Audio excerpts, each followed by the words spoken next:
प्यारे मित्रों, हम किसान मजदूर कितने भूले हैं, कितने भ्रम में हैं। हम अपनी जाति का, अपने धर्म का नेता जिताने के लिए अपने पड़ोसी से झगड़ा कर लेते हैं, मरने मारने पर तुल जाते हैं। लेकिन हम कभी ये नहीं सोचते कि वो हमारे बारे में क्या सोचता है। हमारी जाति का नेता, हमारी जाति का बड़ा आदमी जो सत्ता में बैठा है, वो हम किसानों मजदूरों के बारे में क्या सोचता है। वो सत्ता में बैठे लोग हमें बैल समझते हैं, सिर्फ बैल से ज्यादा कुछ नहीं। यही कारण है, क्या आपने नहीं देखा कि हमारे बच्चे, हम किसानों मजदूरों के बच्चे कोरोना काल में बॉम्बे और सूरत से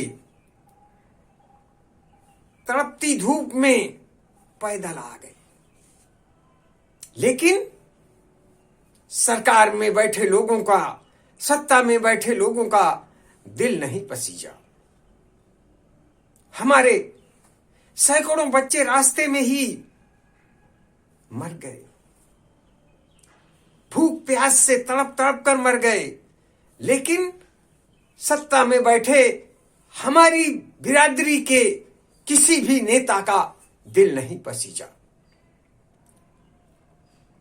इसी तरह से भीषण सर्दी और गर्मी में किसान 1 साल तक दिल्ली की सड़कों में पड़े रहे, लेकिन सरकार के कान में जू नहीं रेगी।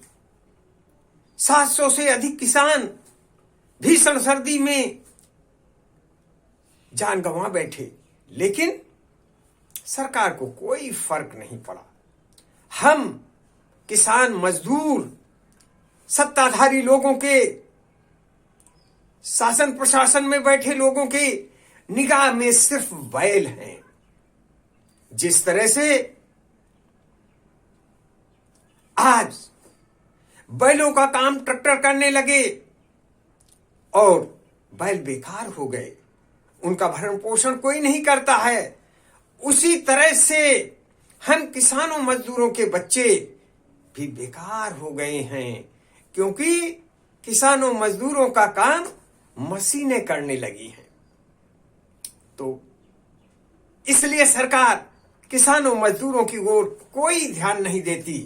ये तो शुक्र करो बाबा साहब का, शुक्र करो अपने संविधान का कि वोट लेने के लिए आपको खैरात में गेहूं और चावल के सहारे जिंदा रखा जाता है। आपके बच्चों को शिक्षा नहीं, कटोरा पकड़ने की ट्रेनिंग दी जाती है स्कूल में, उनको खिचड़ी खिलाई जाती है। क्या विडंबना है। गेहूं चावल हम पैदा करते हैं, लेकिन हमारे बच्चों को खिचड़ी खिलाने लुटेरे लोग आ गए हैं। लुटेरे लोग हमारे बच्चों को खिचड़ी खिलाते हैं, उसमें भी कमीशन खोरी कर लेते हैं। मित्रों, क्या आपको अपने बच्चों से प्रेम है? अगर प्रेम है तो उनके भविष्य के बारे में सोचो। देश का विकास हो रहा है, हम खुश हैं कि चौड़ी चौड़ी सड़कें बन रही हैं, एक्सप्रेस वे बन रहा है, मेट्रो बन रहा है, शहर चमकाए जा रहे हैं, लेकिन इससे हमारे बच्चों का भविष्य क्या है? हमारे बच्चों के पास कौन सा रोजी रोजगार है? हम उन्हें शिक्षा नहीं दे सके, हम उसे रोजगार नहीं करा सकते, हमारे पास जमीन जायदाद नहीं है, फिर हमारे बच्चे क्या करेंगे? क्या वे भूख प्यास से मजबूर होकर तड़प तड़प कर मरने के बजाय खुदकशी करना पसंद नहीं करेंगे? क्या आप अपने प्यारे बच्चे के बारे में यही सोचते हो? यही आपका सपना है? नहीं तो आज ही किसान मजदूर क्रांति के लिए अर्जक अधिकार दल से जुड़ो, या किसान मजदूर संगठन बनाकर किसान मजदूर क्रांति का रास्ता आगे बढ़ाओ।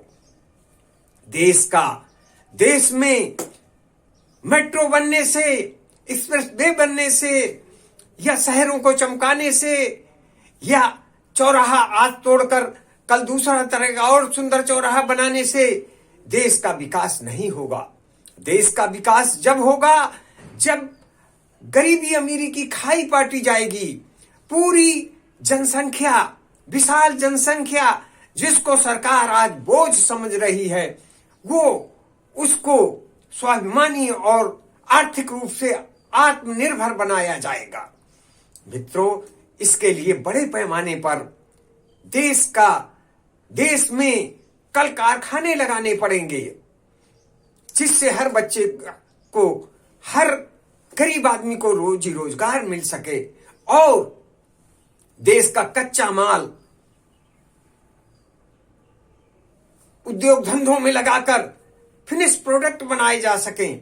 जिस तरह से चाइना विश्व की फैक्ट्री बन गया है, अपनी विशाल जनसंख्या को शिक्षित प्रशिक्षित करके रोजी रोजगार में लगाया है, कल कारखाने लगाए हैं और आज विश्व का सबसे धनी देश बन गया है। उसी तरह से हमें भी उसी रास्ते पर चलना होगा। हमें भी अपने देश का औद्योगिकरण करना होगा। लेकिन हम अपना पैसा भ्रष्टाचार में खपा रहे हैं, चमक दमक में खपा रहे हैं और नेताओं और अधिकारियों, भ्रष्ट अधिकारियों की अय्याशी में खर्च कर रहे हैं। इससे बचने का एक ही रास्ता है, संपूर्ण क्रांति, और संपूर्ण क्रांति आएगी किसान मजदूर क्रांति से। धन्यवाद।